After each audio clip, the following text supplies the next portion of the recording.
Hey, good morning. Welcome to Friday edition of Hobby Evolution, episode 481. Hoodie Friday, rocking the old playoff hoodie from 2007, a high school team in Illinois that I broadcasted, did play by play. I can't remember. Usually have a great memory with games and years, but as the years go by, they all kind of blend together.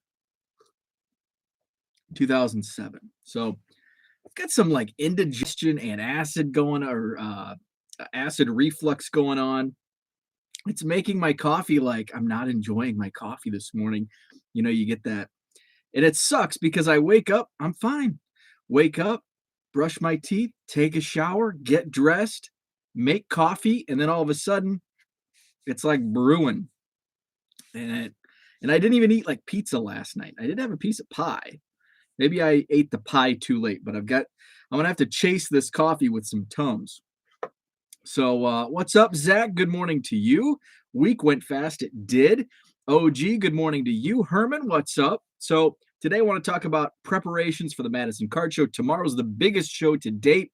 They keep getting bigger and bigger, better and better. Unfortunately, they can't get bigger. I've ran out of room. We're in the hallway tomorrow as well. I sold that area out, so we're capped at 71 tables. Love the editing on the video last night. Thank you. I'm doing another. So Herman's referencing nostalgia breaks, which I've been talking about it for 2 months. I've got packs. I've got a month's worth of nostalgia packs to rip. So I ripped the first one, 1988 Topps football. So I'm gonna release another one today. Today, just to tease, I'm gonna tell you what it is. Alf. So today's nostalgia break, I'm gonna bust open some Topps Alf packs, and I've got some fun planned for this one. So, and as I kind of like watched it back, there's some things that I want to change. I rambled on at the beginning. I just kind of I think for nostalgia breaks, I just need to get into the pack ripping and tell the story as I'm flipping through the cards, so you're not just staring at an unopened pack for 2 or 3 minutes. So I'll save the long form rambling for this show. So nostalgia breaks later today. Alf. So I'll release that at some point this afternoon, maybe even this evening. It just kind of depends on my schedule today because I'm going to be running around quite a bit getting prepared for tomorrow's card show. Shaw Cards, good morning to you. Jenny, happy Friday. George, what's up? You buy the Yachty shirt? No, I did not. I did not buy the Yachty shirt. I think it's a very funny shirt. Probably the only Cardinal shirt I would wear, but it's still Yachty, and I just can't put that on my body. You got it all out of the way in the pilot. There you go. I did. The pilot. I rambled enough in the pilot, so I don't need to explain each and every video. So I'm planning to make a trip to the LCS today. Awesome. I haven't been to a card shop in months. That was the thing when I went full-time cards. It's like, oh, I can go to all these card shops I've never been. And guess what? We're 3.5 months into selling cards full-time. I haven't even been to a card shop in 3.5 months plus. Not even to my local LCSs. It's a lot of retail that he buys off flippers, and it's, I just kind of quit going. After seeing that, it's like, I'll drive to other card shops. Not gonna go there. So yesterday, speaking of cards, this indigestion. Yesterday, I made a run because I need to find some AEW Upper Deck. And I was watching Hobby Hotline this week. Chris Carlin from Upper Deck was on and said there's going to be, a retail release of AEW, which I'm excited about because Hobby Boxes if you can find them, they're crazy high priced. There's so much demand for this product, AEW wrestling. Um, so I'm super excited that there's going to be retail, and I would imagine retail is going to be hard to find as well. So I hit up the closest Walmart to me, and the funny thing is, like at the height of summer, it's got an awesome. It's a really small selection. It's a really small area on the shelf that they have cards. Um, but like in the height of the summer, they have like a great, like they have all the good stuff. And then all of a sudden, once you get into the winter, it's like they just stop bringing cards in.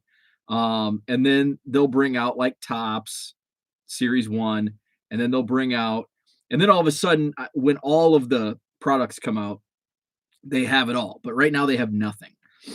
So they had some Tops update, like hanger boxes, and it's like, oh. So then I went to the second Walmart, and it was like, it looked like it had been freshly stocked. They had basketball, football, baseball, like it was all there. They had Mosaic basketball, Illusions basketball, Illusions football. They had Tops WWE, which I thought about buying a blaster, but I passed. They also had some Heritage wrestling. And then baseball, I think they had Tops Heritage Baseball and Archives. So I kind of just, I think I was just shocked to see basketball and not like Chronicles or Draft. So I thought about it, and it's like, what am I going to buy? Because I'm going to buy something. So I picked up, I love Mosaic, and here's how much the card retail world has changed in a year. When last year's Mosaic came out, it was actually like a year and a half ago. It was like right in the middle of social distancing and quarantines and all that. My local stores were limiting the Mosaic basketball purchases. You could buy one of each SKU. So you could buy one pack, one hanger box, one blaster, one mega box. So I was able to get 2 packages because I went to 2 stores. And I was fortunate they were still in stock. In fact, the vendor, the first store I went to, the vendor was still there. And so I was talking to him, and he said, "Oh, did you get some basketball?" And I said, "Yeah." He goes, that you probably got the last."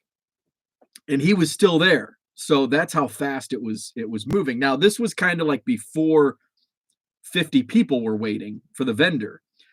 This was still like early on. But guess what? I flipped it. I was a retail flipper. You know, I didn't even think twice about it. I went home and put it on eBay, and it all sold in like 24 hours at like 5x. Like blasters were selling for $120 of Mosaic basketball. I sold the hanger box for like 75, just crazy insane. Now Mosaic is just buy whatever you want. There was no blasters, no mega boxes, but they had value packs and hanger boxes. So I bought 3 value packs, and I feel like if you don't get greedy and if you just buy a few things, you're it's like karma. You get good karma. So you're rewarded with what you pull. Like, okay, you're not going to get greedy. You're going to buy a few packs. We're going to the card gods are going to put some good stuff in there. Wasn't really the case, but it was a fun rip. I'm going to go to the chat before I'm going to show these off. Let's see. Last time I was at the LCS, Jenny says, we didn't know what COVID was. Should be a good time. Different variety for sure. OG's card shop, front glass smashed out again. That sucks. What's up, Ed? Good morning to you. George, you missed my Heritage Miners rip. Oh, shoot. I pulled another White Sox redemption.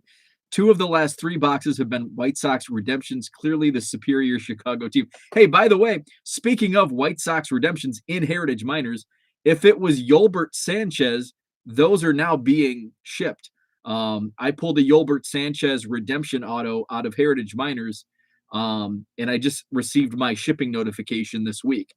So if it was Yolbert Sanchez, If you get it submitted, you'll probably get it back fairly quickly. I think I have like 5 other redemptions that are still not fulfilled, still in processing. Jenny says, "Oh yeah, enlisting my wrestling cards today. I put like 30 up and they started selling. Yes, wrestling sells. Wrestling sells fast." Let's update Chrome. Jared Kalenic. He's actually a Wisconsin kid too. Grew up in the Milwaukee area. I'm confused by this mosaic. It says 2021. Isn't that last year's? It's 22. You are not behind. Well, yes. Basketball is behind. So there's still other products. There's still football mosaic hasn't. I think football mosaic is just coming out for this season. So yeah, basketball, and this is just everything is backlogged because there's so many issues going on with printing, paper, the paper that this stuff is printed on. Prices are exorbitant. So there's just a backlog. There's only a couple printers that print all of the cards, and everything's backed up. So like Topps Big League from last year is still like on the schedule to be released sometime.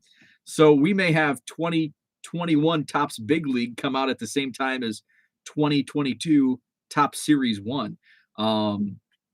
That's the times we're in right now. So yeah, there's going to be a lot of late releases. Upper Deck Hockey, a few of their products are delayed as well. So yeah, it's really weird because there's some basketball products out for this year, but then there's some last year's products. So it's kind of confusing.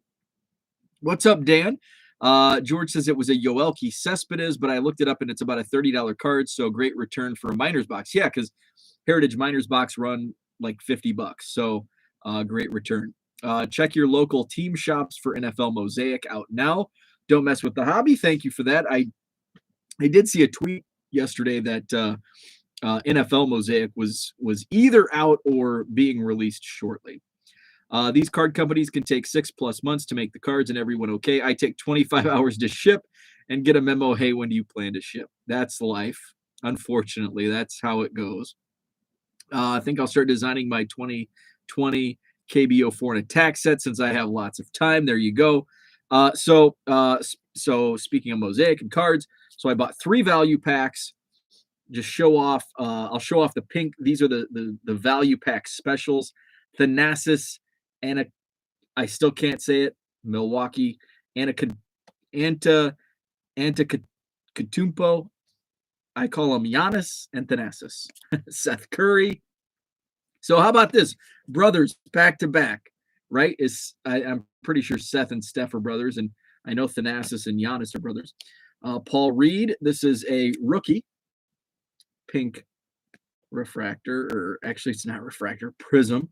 Tyrese Maxey, Mike Conley. So some of these will be going in my dollar box tomorrow. Draymond Green, Jason Tatum, LaMarcus Aldridge, another Milwaukee Buck. That'll be in the dollar box for my Bucks fans here in Wisconsin. Dante DiVincenzo. Pulled a Ja Morant. Be throwing that in my just a base mosaic. These are cool. What is it about big head cards that's so cool? Jam Masters, Aaron Gordon. This indigestion acid stuff is just doing tricks. Here's a silver prism, Blake Griffin. You got a Patrick Williams rookie. Probably the best hit. Actually, it is the best hit. LaMelo Ball, National Pride. Probably like a $5 card. Giannis, Elevate. Some of these cards, who knows? This might be a $100 card. I haven't looked at some of these. I did look at the Aaron Gordon Jam Masters, and it's a few bucks. Daniel Theis. I don't know. Is this any Bulls fans know? Is it Daniel Theis or is it Daniel Theis? Because where I grew up, we had, I think it was Theis, spelled the same, and we put it Tease. And then I also there was somebody that I went to school with, and it was spelled Thies Field, but it was Teese Field. So I'm guessing that's Daniel Teese. Jalen Smith, rookie. Oh, I needed that. Here's Jenny. I pulled a Sabonis. It's will to win. Some type of color.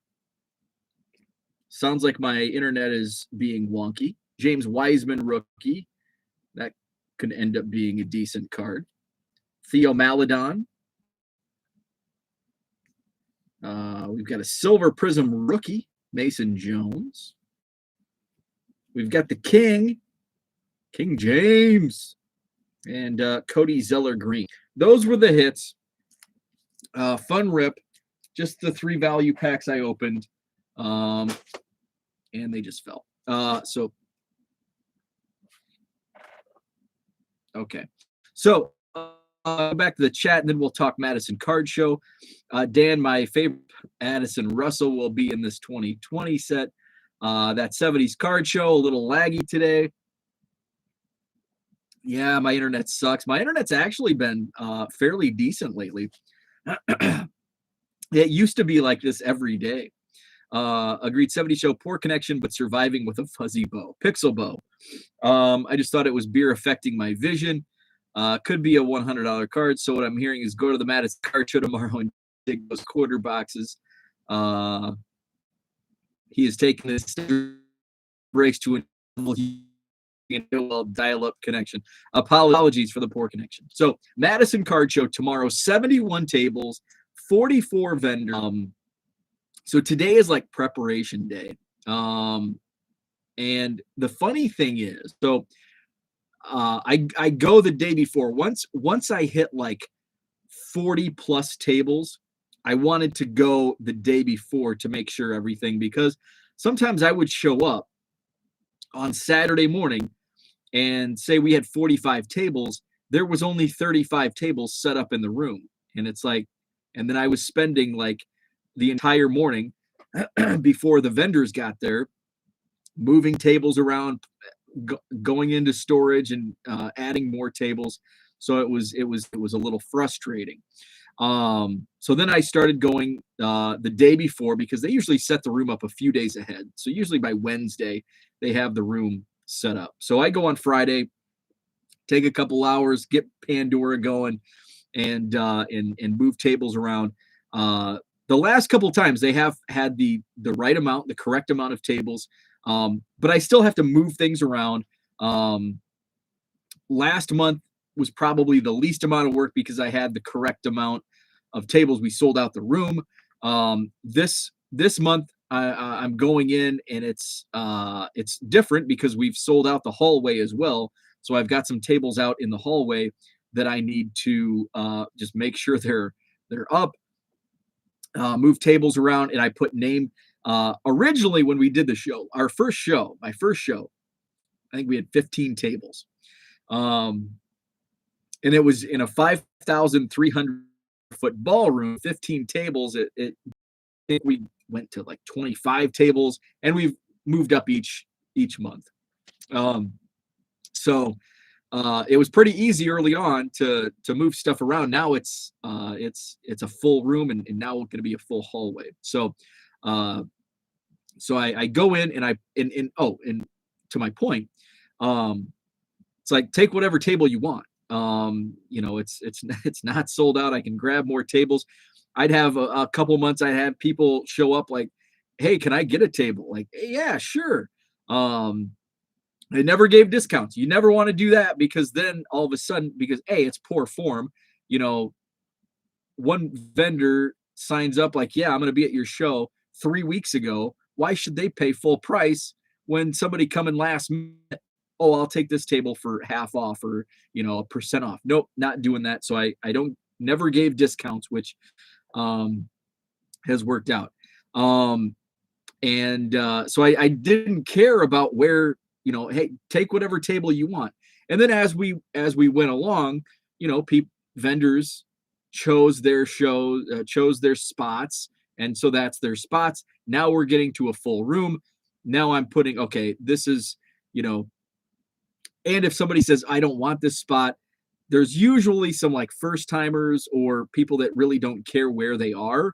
And I could say, okay, I've got this spot and this spot, but these spots are all taken. So kind of getting into that rhythm.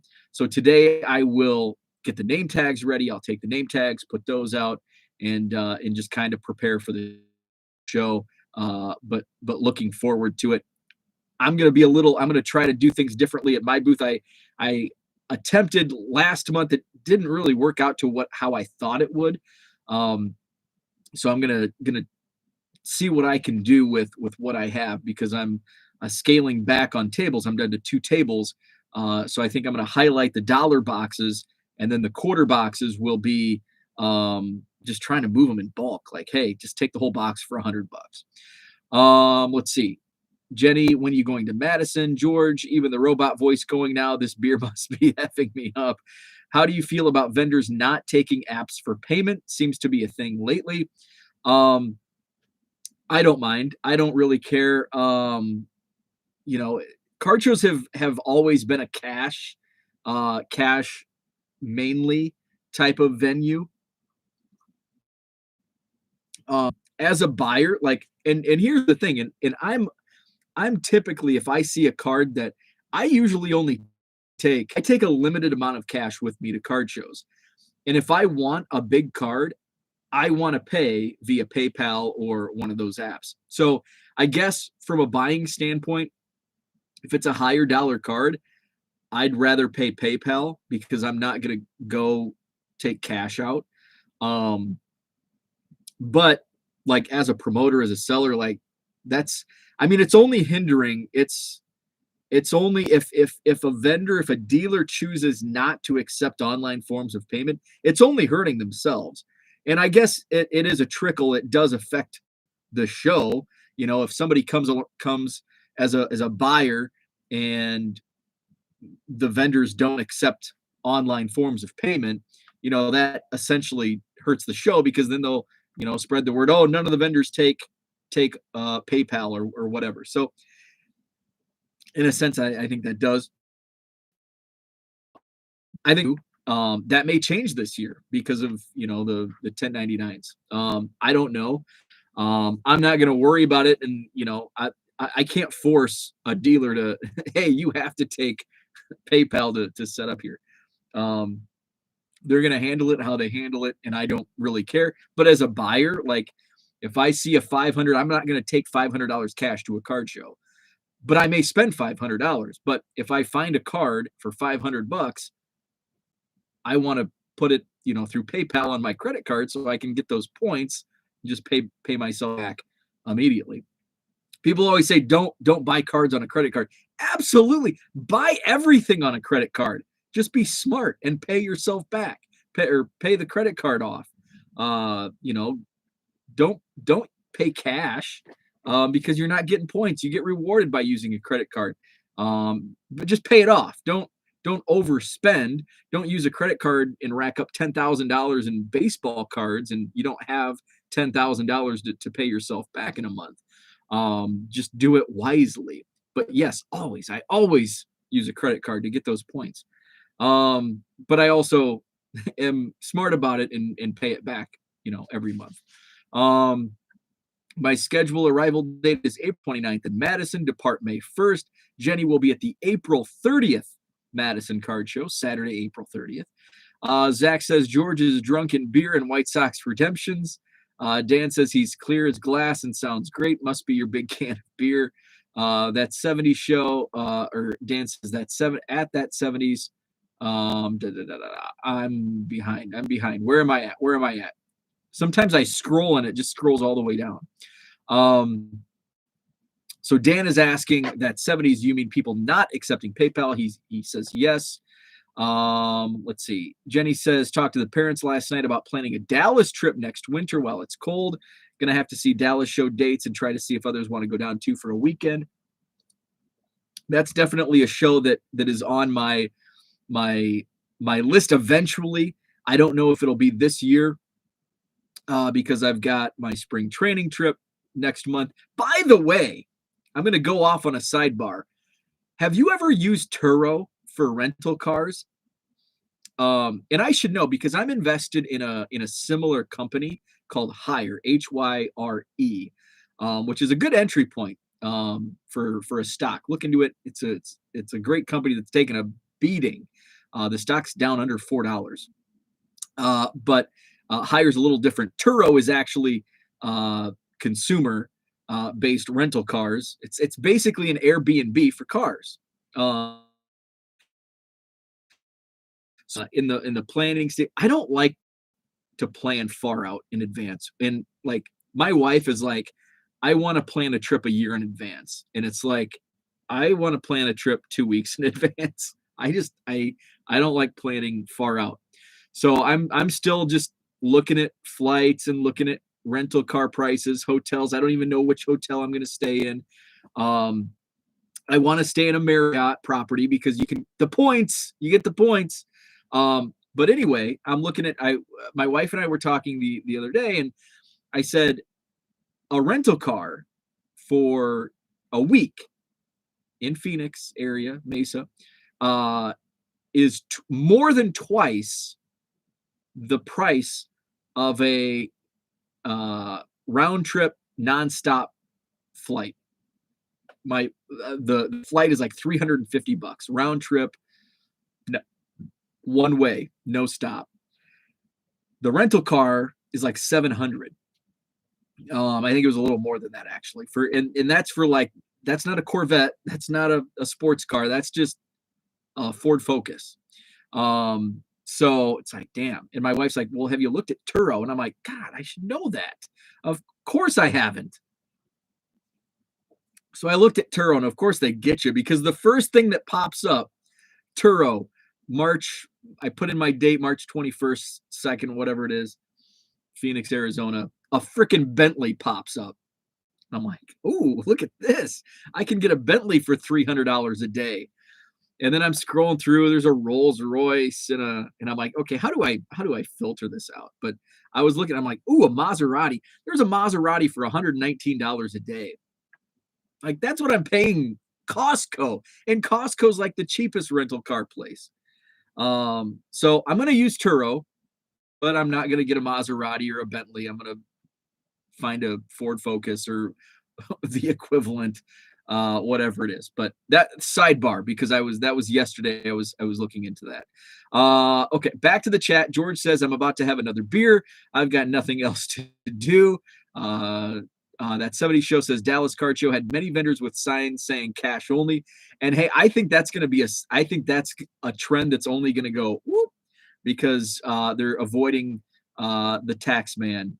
Erwin R. Shyster is going to come after those guys. But hey, Dan wants to know what George is drinking. What are you charging for tables at the card show? That's a good question. Don't mess with the hobby. So one table is $50, two tables for 80, and then I do three tables for 100. So those are the table prices. Put your quarter boxes under the table. Those that want to dig can pull them out. That's actually something I thought of doing, Jenny. And there's a couple tables, like high tables that I may just sneak over. I might bring like an extra table. I might actually, now that I think of that, I might run to Costco today and get a card table, and bring a card table, an extra table. Do you offer electricity for tables? No. It's a fairly small room. Well, and small, it's over 5,000 square feet. So yes. I guess the answer is yes. So the tables along the wall have electrical outlet access. So if somebody needed electricity for their table, they could get a wall spot. And then there's other outlets. So like if you just need to charge your phone, there's outlets that are all throughout. There's no, it's a small monthly card show. So it's not, we're not nickel and diming, we're not charging extra for chairs. We're not charging extra if you bring in like a small table. There's not those nickel and diming charges that bigger shows like the National, the Spectacular, I'm sure I don't know about the Dallas Card Show, but I know the Spectacular and the National. You kind of get nickel and dimed with some of that stuff. So there's free Wi-Fi, all that stuff. Food downstairs. There's actually concessions inside the room, and I could pay extra to have those open, but um, there's really no need for a short. It's 9 a.m. to 2 p.m. Bring a sandwich. And if you don't, there's there's one of those like fake. It's Starbucks branded. It's one of those faux Starbucks that's in the lobby bar area, and there's sandwiches. Like I've gone down. Like I just want a sandwich and a Pepsi. There's down next to the Starbucks you can buy like a chicken salad sandwich. One of those like gas station sandwich type things. Um, let's see. On a Hang Gang Ale. At the moment, I just grabbed the 4 for $10 deals at CU. Received Fruity and Cocoa Pebbles in my last package. Been eating it every day. Those are some cereals that I haven't had. I've been on a s'mores kick, and I'm not a cereal guy. But I'm a cereal guy for snacking. So like I'll eat like a breakfast. If I eat a small breakfast, like yesterday I just had a breakfast bar. So like 10:30, it's like I need a snack, and it's like, oh, cereal, because I'll eat protein in the morning, for like the real breakfast, whether it's a couple sausage patties or a breakfast burrito or the protein bar, and then just want a snack. It's like, ooh, I'm gonna have this sugary s'mores cereal. I've always went to card shows with the expectation that I pay cash only and have my card to pull more cash at ATM. That's exactly how I've rolled, whether it's ATM or PayPal. PayPal is actually pretty easy, and my PayPal is connected to like all of my bank account. Well, not all, but like most of my bank accounts. My bank accounts that I would use to buy cards. I've never expected online payments at shows. It does come in really handy though. Like when I bought a bunch of pre-war cards from a dealer at the National, and I wasn't going to carry around that kind of cash. I mean, I get nervous carrying $200 in cash around. So, like, I see people like carrying like I had a friend who I think it was at the Spectacular, and he like opens up, pulls out of his pocket this wad of cash, $27,000 in cash. He just walking around, and he showed us like just right there in the middle of the aisle. It's like, dude, don't be dumb. Put that away. Like I get nervous pulling out a couple 20s. Like I don't want people to see my fat sack of George Washingtons in my wallet. What's up, Jeremy? Good morning to you. Sometimes my E-Mart every day has 5 Coronas for 10. It was a cash society when I started. It's not a cash society anymore. That is true. Let me know if you come across a 48 Bowman Musial or a 48 Leaf Musial. Hey, I do know one of my vendors. He actually runs the show in Oak Creek, Wisconsin. Tony. He has a 48. I think it's a. Now I don't know if it's a Leaf or a Bowman, but he does have one of them, and I think I may have shown you the photo. I might have taken a picture at the last show I was at. He does have one. And I don't know, I can't remember the price, but I know that there will probably be at least one at the show, and I think he'll have one. I've got some other vintage dealers as well. I may try to figure out some way to make a long distance transaction. Jenny says, I also was raised that if you don't have cash, you can't afford it. So I've always paid with cash only in person. That's just me. Get to hit the Spartanburg show next weekend. Very nice. Andrew, good morning to you. Tesla is freaking killing my buzz. Yeah, don't look at the stock market. Don't look at your 401k. You're just going to see the down arrows. I like I mentioned earlier, I've got an investment heavily invested in the hire car, and it's been tanking, and it was at like almost $25 a share about a year ago. And I sold off a bunch because I was bought in at like $2 or $3. So I sold a bunch, and then I just kind of bought down, and then it just absolutely tanked. and it hit like $11. And I turned another friend onto it, and we're texting back and forth. And it's like, and I'm like, they're gonna team up with Uber or Lyft, and it's gonna go back up to 25. And now it's down to like 350. So I'm like, just ride the wave, stop looking at it and wait for it to go back up. I use Sixt for car rentals most of the time. I've never heard of that. I'll check into that as well. Better models and usually cheaper. Use them for the Dallas Card Show a while back. I'm gonna write that down. Sixt. I've never even heard of that company. Let's see. Jenny is correct on the cash comment, but it does hurt a seller if they don't have the option. I agree, because there's been times where it's like I'll pass on a deal if on higher dollar transactions, because they don't have a PayPal option. I can easily track my cash budget, and it gives wife visibility if needed. I want to plan 2 hours in advance. I'm still on the fence of should I wake up at 2 a.m. and make the trip to Madison tomorrow. I really want to go. It's going to be a fun show. It's going to be a really fun show. Bo, are you going to Europe this year? That's a good question. That was the plan. That was the plan. We were looking. We've got another couple that friends of ours that are go with us. So we were planning a trip to Italy and Switzerland, and piggybacking with the Pearl Jam tour. So we're gonna go see one of the Pearl Jam concerts. At first, we were looking at Switzerland. They're playing, I think, might be Geneva, but they're playing in Switzerland, and tickets were like $500.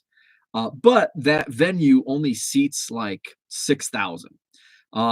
They're playing the race course, the Ferrari course in northern Italy. I can't think of the name. F1 fans will know it. It's one of those tracks. So there's like 60,000 tickets, like $100 a ticket. So we're looking at that, but now with all this uncertainty with COVID and travel, we're kind of like with me in spring training. Like spring training is a double whammy. I haven't planned my trip because A, the lockout, and B, COVID. Well, COVID is kind of like that's secondary now for domestic travel, at least for me, my personal opinion. I think it's okay. But the lockout, it's like, well, I don't want to drop all this money right now, and there's no baseball. So a big Europe trip, a little different. So the plan is, yes, northern Italy and Switzerland, but it's getting down to the decision time. My brother-in-law had a Maserati. My father-in-law, he passed away, but my father-in-law, his daily driver was a Maserati, and it was fast. He texted me one day, and I'm not a car guy. Like I could care less. Like, give me the Ford Focus. I don't care. So I've always driven, most of my adult life, I've driven an SUV, so I can load it up with baseball cards, right? So he needed an SUV to move some stuff, and he's like, "Hey, do you want to trade cards for the trade cards?" See, I'm more of a card guy than car guy. He's like, "Hey, do you want to trade cars for the day?" It's like, yeah, you can have my Ford Edge for your Maserati, absolutely. So I live on the it's very country-ish, the far west side of Madison, and I opened it up on the road, and it got to 90 miles per hour really, really fast. And it's like, hey, this is fun. But I'm not really a car, like, it's like, to rent a car, like, yeah, I'll save money and and rent the Ford Focus, as opposed to, spending $120 a day for a Maserati. What are the show expenses for a dealer vendor? What are the show expenses for a dealer vendor? So I'm not quite sure of the question. So for me, I mean, at my show, it's just a table, like $50 for a table. That's what that's all a dealer pays.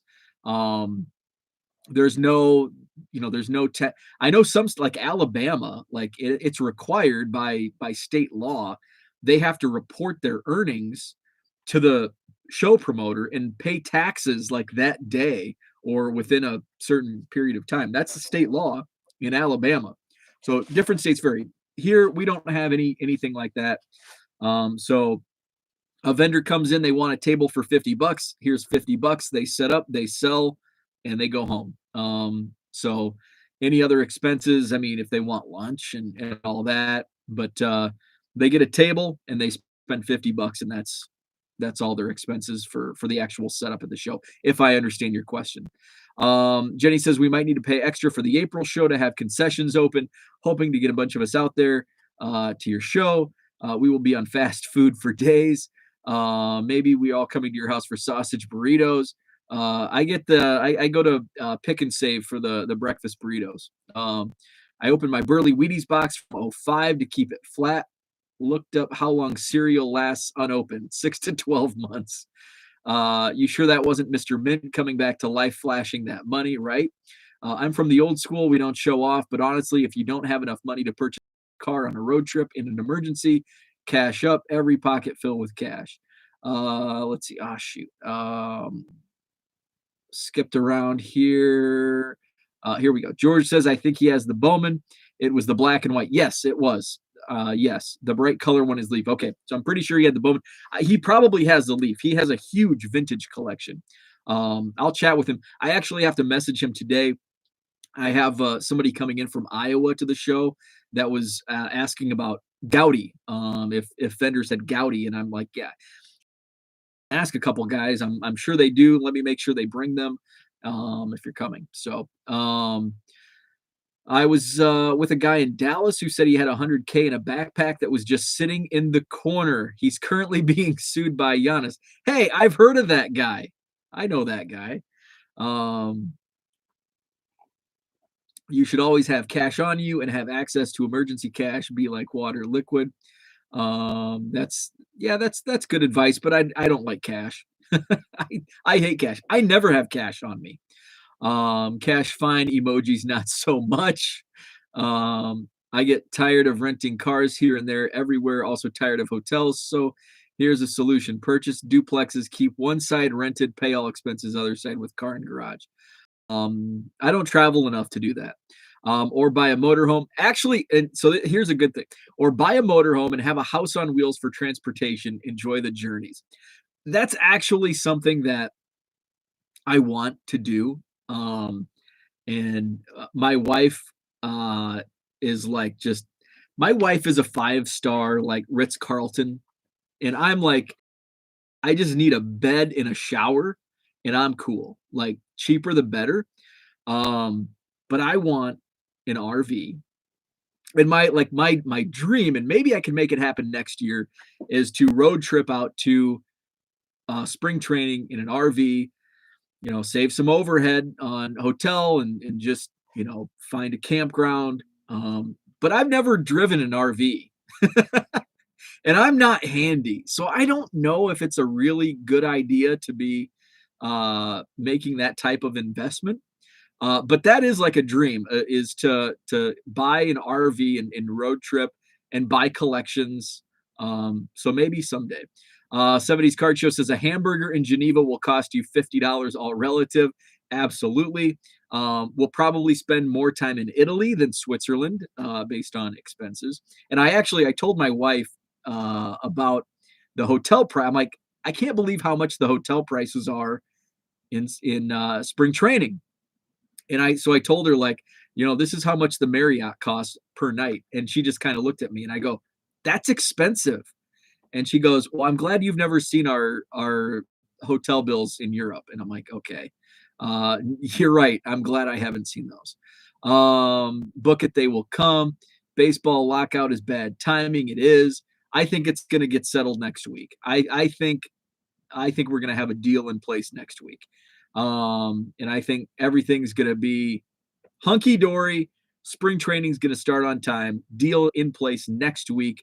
Spring training on time. My parents tried to book in Fort Myers in February. The dates they looked at, no hotels at all. People are still prepared. Absolutely. I looked at when I first, when you go to a website to like book a hotel, it just defaults to the current day, like today's date. And it's like I went to Marriott and it's like, oh hey, this is pretty cheap for a Marriott during in Arizona. And then I put the date for March 21st. Oh, and it's like 3.5 times the amount in March. So it was which is what I expected, but uh, I got happy prematurely excited. 2022, the new year of the card shows, 3 weekends, 3 different shows. It's been a good run. Excited for this weekend heading to Portland. Yeah, 2022. I'm bullish on card shows in 2022, mainly because of cash. Everybody wants to deal in cash, and I'm okay with that. As a show promoter, my local area not planning shows too good. Got 3 within an hour, all on the same day in March. That sucks. And I don't know why. And in certain planning, and since the topic is card shows, day, uh, and that's kind of here's my strategy on card shows. I try to avoid. So I wanted a contract in place for all of my dates for 2022 in advance because this venue has like wedding receptions in this ballroom.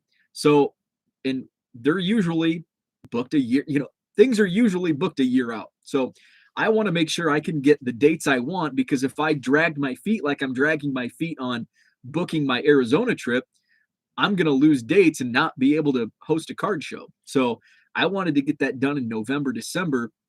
So I was, well prepared. And I knew that, in saying that, January, February, March, yeah, it's only 1 to 3 months out, but it's also January, February, March in Wisconsin. There's not too many events going on. So that was kind of my plan of attack. I'm looking at the card show calendars and no other card shows are, posted. So it's like I've kind of got to fly blind because I don't want to compete with other area shows. Like I'm not in the business to compete with other card shows. However, there's only 4 weeks on a there's only 4 weekends typically on a calendar each month. So the more and more card shows pop up, the more and more competition there's going to be. So I know Oak Creek is usually the first weekend of the month. Rockford goes second weekend. So in this past year, I did third or fourth weekend based on dates available. So I think this year there's maybe 2 weekends that are the second or third. Like March is an early date for this show, March 19th.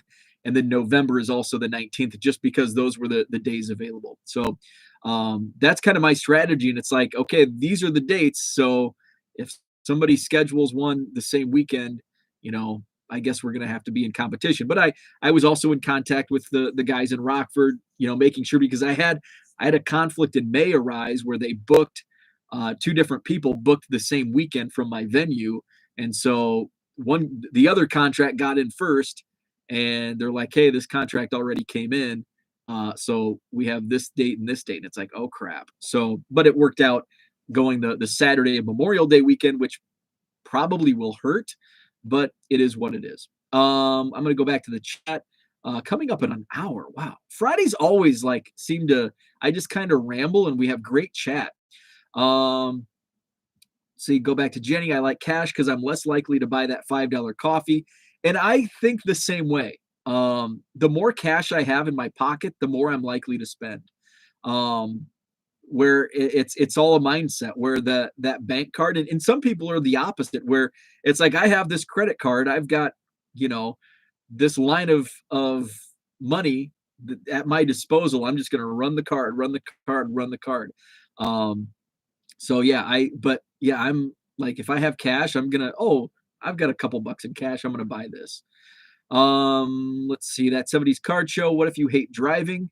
I spend 150 to 200 nights a year on the road. Hell, I used to live on a bus with 11 other dudes when I toured. Not glamorous. I don't hate driving, but I don't love driving. But I think it would be fun to. Sometimes I do like driving. Sometimes I don't like driving. I've done the bus, and I know it's not glamorous. When I worked in college athletics, I worked at a Division One. They have your Power Five, you have your mid majors, and then you have the rest of Division One. They're still eligible to play in the tournament, in the NCAA tournament, but they're not mid, they're low major is what they call them. And I worked for a low major, and we take 8-9 hour bus rides. And but I will take those 9-10 hour bus rides as opposed to hopping on driving 3 hours to the air, or driving 2 hours to the airport, hopping on a small little pond skipper, flying to the next airport, flying to another airport, busing for another hour. Just give me the 10 hours straight through on a bus, as opposed to all this travel by plane, train, and automobile. Jenny says, I have a fifth wheel. Let's go to spring training. There you go. Let's see. Shoot. Oh, where this chat, I can never get it right. Okay, Jenny is right. That's so why casinos use chips and not cash. Doesn't feel as real. Your year plan is so helpful because you are pulling people like me from out of state because I can plan. And that's another thing is, you can get your plans, and if you're first to market typically wins. And if you have your dates set out for a year, somebody might be a planner. I'm not a planner. Like today, if I didn't have a show tomorrow, I could be thinking, I want to go to a card show tomorrow. This is me. This is how I think. I'm not a planner. It's Friday. I want to go to a card show tomorrow. I'm going to go to the Beckett calendar or card show calendar. Oh, hey, there's one a couple hours away. I'm just gonna hit the road tomorrow morning, go to this card show. Some people like plan, like they want their whole year planned in January. They're like, oh, hey, April 30th, I'm going to go to Madison, even though I'm 4 hours away. And then in May, I'm going to go here in May. So yeah, you're totally right. 29 degrees, 5:48 a.m. Negative 16 where Jenny's at. Oh, we are below zero here, -1. I tell you what, though, it was 24 degrees, and it actually warmed up into the mid-30s yesterday, which felt amazing. I went outside when I went down to my mailbox. It was like 25 degrees, and it felt like 80 compared, because it was 17 below the day before. Bo, we lived on the bus 24/7. Okay, that's different. I don't want that life. Zach is out. Have a great day. I've often been referred to as a fifth wheel. What did it cost to set up your first? What did it cost to set up your first card show? As a vendor or a promoter, I'm not gonna reveal the cost that I pay. But table costs $50 per table. You get 2 for 80, 3 for 100. As a promoter, I have costs. I'm fortunate. I kind of got the COVID discount last year, and they boosted it up a little bit for 2022, but not much. So I'm in a good spot. I've heard nightmares of some cities that the to rent can be in the several $1,000s to rent a venue, which you're either charging $300 or $400 a table. Nobody's going to set up, or you just don't have a show. So, some very lucky for the venue and the price where we're at. Madison Card Show tomorrow, 9 a.m. to 2 p.m. I'll have my bargain boxes, dollar boxes, quarter boxes. Trying to blow out the quarter boxes so I can refresh the inventory. Some days I have to wear 2 winter coats, literally. -1. Jan, thanks for joining in the chat. I don't know if it's Jan or John. I apologize. I don't have the wardrobe. Good luck with the show. Thank you very much. Sheraton Hotel tomorrow, 9 a.m. to 2 p.m. 71 tables, 48 or 44 vendors. Do you rent the space and then do they charge for tables, chairs, or do you provide? What about security? Okay, so that's a great question. So I'm gonna keep going here. That's a great. So basically, yes. So I rent the room, and so I rent the room from the contract states, and it's contract language. basically I get the room from 9 a.m. to 3 p.m. So the show runs until 2, so we can all be out by 3. And that changed, and that's why the show runs until 2, whereas last year it was 3. Last year we could basically have it for the whole day and night. They were last year they were super flexible. Like, yeah, if you want to, you can use the hallway. You can be here all night for that would be for like a trade night, but most people are just in and out. So trade nights don't really work for single day shows, especially for a smaller monthly. So uh, then they got a little, they're like, we're going to keep your price the same, but we're going to tack on a room setup fee. So it's just kind of a different line item. It's a little bit more than what we were paying, than what I was paying for the room. So basically I pay, you know, X amount each month. They bill me after each show. Um, and there's no charge for, they provide chairs, they provide tables, they provide tablecloths, and that's all set up. So basically what I do is, excuse me, my indigestion's feeling better now. I think I'm talking it out. I'm talking the acid reflux out. So basically I'll go in this afternoon, and the room will be set up.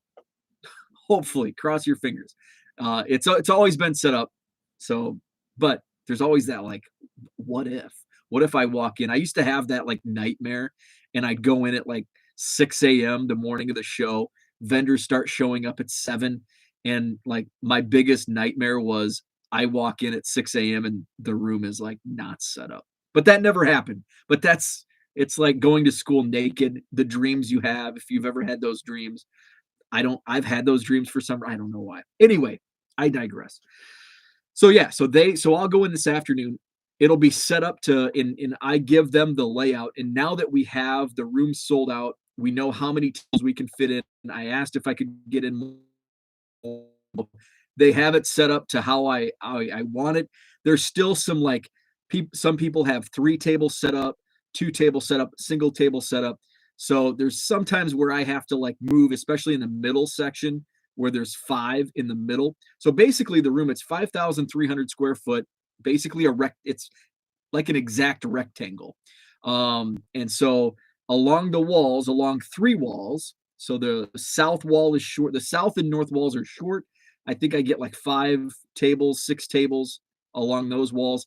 And then the east wall is long. And I think I can get like 12, 13, 14 tables along that. So sometimes in the middle, there's 5 and 5, and then a big walkway, 5 and 5, and they're front and back. And I think I have 4 of those, so like 20 tables in the middle, or what's that work out to be? 5 and 5, 10, 40 tables in the middle. So some of the middle tables, that's where I typically put the 3, where people have 3, and I save the wall space for single tables. That's just kind of how I did it originally, and people kind of like those spots. But then I'll move tables, so I'll put in the middle.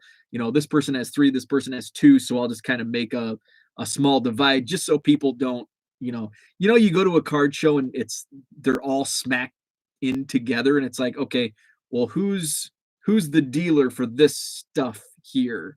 And it might be that guy over there. So I go in and do that. But in fact, they give me too many chairs. So probably the most work I do on Friday in my setup is putting chairs back in storage, because they put too many out. And I've told them, can you just put 2 chairs per table? So there's plenty of tables. In fact, I used to have a whole bunch of chairs just on the side. So people like a lot of wives would come in and they're like, I'm just here with my husband. I don't want to look at cards. Or kids get bored. I want to go open my Pokemon packs or my packs of whatever, or just go play on the iPad. There's chairs for that. Now we've got so much table space. Now there's not really room for just hanging out to sit within the room. So yeah, so I rent the room, tables, chairs, setup, tablecloths. Those are all included with the rent of the room. Security is kind of like the buddy system. There's not security. It's always something in the back of my mind. knock on wood, many issues with theft. I did have 1 month we had a couple instances. There was actually a theft at the Oak Creek show back in I think November, and I was like right there when he got busted.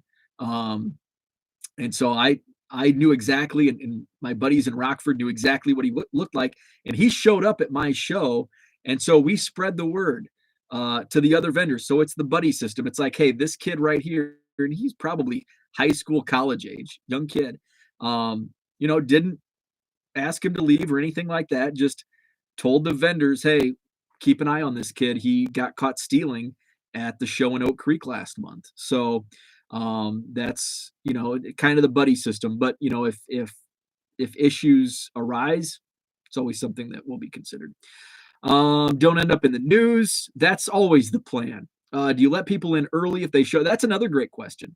Do you let people in early if they show up at say 8:45, or are you strict to 9 a.m. doors don't open? Early on, and this is another thing. It's kind of and I hate the saying. It's the way we've always done it. But early on, I had 15 tables, a small show, and like, hey, if people want to come in early, come on in. There's plenty of room. We got over 5,000 square feet and 15 tables. Come on in. Um, I know some vendors, I don't mind, because I see every person that wants to look at my cards as a potential sale. So I encourage it.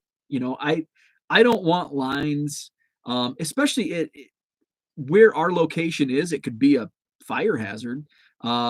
People in the lobby. I don't think the hotel wants me to keep the doors locked until 9 a.m. and have 50 people hanging out in the lobby or a line down the steps. It could be a fire hazard. You know, it's not a good look for how my how the whole setup is. But if people want to come in, and I have a lot of people, there's one guy like every month he's in at like 8:30, and I don't care. And I put it on each dealer. If they're uncomfortable with somebody wanting to look at their cards, they can politely say, "I'm still setting up. Can you come back in a half an hour, 20 minutes, whatever." So I kind of leave it up to each individual dealer. They can come back, and I'm always typically, hopefully, set up by 8:30, 9 o'clock anyway. If they want to look at bargain boxes, I'm ready and willing to let them look. So, um, I don't encourage people showing up because I have a lot of dealers that are still arriving at 8:30 to 9 a.m. So it can cause uh, a small disturbance, but if it's just a few here and there. Now, again, same with security. If it gets out of hand and all of a sudden 100 people are trying to look through cards at 8:30 and I've got vendors still coming in, then it's something that I'll have to readdress and be like, okay, you know, I'll have to get people up front. No, we're not allowing people up yet. You're going to have to wait. But that haven't had any issues. But again, that's something that there has to be a plan in place. If issues do arise, got to take care of it. Is it true you have to charge entry to card shows so you can reserve the right to remove? Yes, that is something that is a case, and that's why I continue to dabble with the thought of doing that. We actually charged. We did $1 admission my first two shows, and then it became a hassle to find people to work the door. And it's just like, let's just do free admission. It's easy. But again, that's something that, in the future, if I have autograph guests, maybe do, and that's just I don't want to ramble on about that because I have talked about that before, but yes, that's correct. If you're an overnighter in the hotel, do you get the early 7 a.m. access to hang with Bo? Yeah, and I'll put you to work. I'll put you to work. So I encourage that. Take some work off my plate. Do you have autographs at your show? Not yet. And not yet with an asterisk. I have been in talks over the last year. I've had conversations with several agents, about the possibility of doing it. Now I actually turned. I had one agent reach back out to me in October saying, "Hey, he wants to come to your show and sign," which is great. But I just don't have the room. I'm like, and so it's something that eventually I may consider, but I just don't know. It's either going to be, uh, you know, do I do it in the hallway where, and now I'm not going to have hallway tables? Um, do I, if I do it like in the corner of the room, say I'll just not sell this month, not and these two table spots are for the autograph signer, but then you're going to have lines. So logistically, I'm still trying to figure it out. But I have been in talks. I've got a friend who has a couple like former Cubs that he handles autograph signings for. We've talked. So it's something that I've continued to think about, but just haven't pulled the trigger. I just don't know how I want to handle it. Any dealers getting bought out at your shows? Yeah, almost monthly. I've got actually one guy who he bought out, I think, two or three tables back in the early days. Now I'm like buying him out of his bargain boxes. So we kind of have a deal. So the last 2 or 3 months, I've bought all his bargain boxes. And he was the guy buying bargain boxes back in the spring and summer last year. So yeah, it happened a lot more earlier on. Now it's kind of not as common. What's up, Boom Slang? Good morning to you. Do you have a policy with content creators doing vlogs during your show? I don't. I would totally encourage that. I would encourage breakout cards. Ryan and we've talked. I'm pretty sure he's going to make it out to a show this year at some point when his schedule allows. So I encourage it because it's great publicity for the show. I take a lot of videos. Is that something where I should put a sign up? I probably should put a sign up like, hey, if you come in, there's going to be people taking video. I saw signs at the National. I think Sports Card Investor might have put those up. So I think, hey, you're probably going to be on the internet. Boomslang says, do you have to pay them, or is it paid just by proceeds from autographed ticket sales? That's another good question. And I've talked to my buddy. We've hung out at Club 400 the last two parties. We've like had in-depth discussions about this. Most annoyed with by autograph signings is most of them don't have a price. And I am a big proponent of the seller sets the price and the buyer chooses whether or not to pay that price. So if I'm a buyer looking for services of an autograph signing, I want a price, and I want to know what are you offering? What are you offering your athlete, Joe Smith, who actually Joe Smith, former #1 overall pick, not the Joe Smith, but just say Joe Smith, autograph signing. When I reach out to the agent, I want to know, okay, is he going to sign for 1 hour, 2 hours? Is there a set amount? How much is the cost? Is it just $500? Is it $1,000? Does that include unlimited signings for that period of time? And the agents that I've spoken to don't have a price. We take offers. And there's been 2 or 3 different people that I've talked to, and that's been the case. And it's like, I just cut off conversation because you're selling me the product. I'm not in the business to make offers. This is your client. You set the price. I can give you, okay, that we can expect X amount of people. And I actually, the first day that NIL, I reached out to, I'm not going to name any names, but I reached out to a bigger name here in the area, and we had dialogue, and I laid it out. I'm like, here's my pitch, which I don't like doing, but it was the first day of NIL, and I don't. Hopefully, he had never been in autograph negotiation since he's a college student. But you name the price. Like you can, like this is an open negotiation. Like this is what I'm offering. You can counter.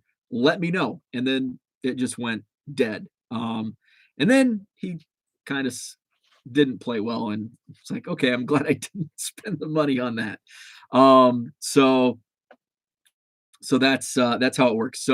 Um, so I guess I don't know if I really answered your question. So basically, Boomsling, you pay the athlete like X amount. Say it's $1,000, and then sometimes they, for $1,000 it might get you 50 autographs or 1 hour.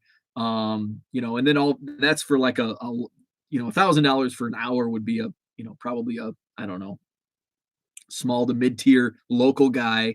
If it's a big name, you're getting into the big digit money.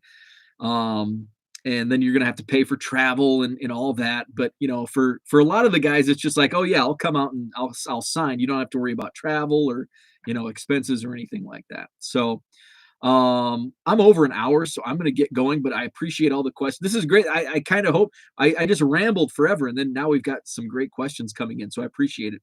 How many people attend your shows? Early on, the first couple shows at the height of the hobby, we were around 200 per show.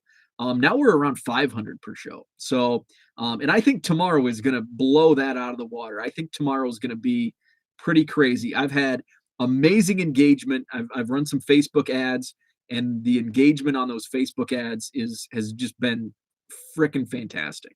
So I've had people text me like, "Hey, I'm coming from Rochester, Minnesota." I had somebody like, "Hey, I just want to confirm times and all that."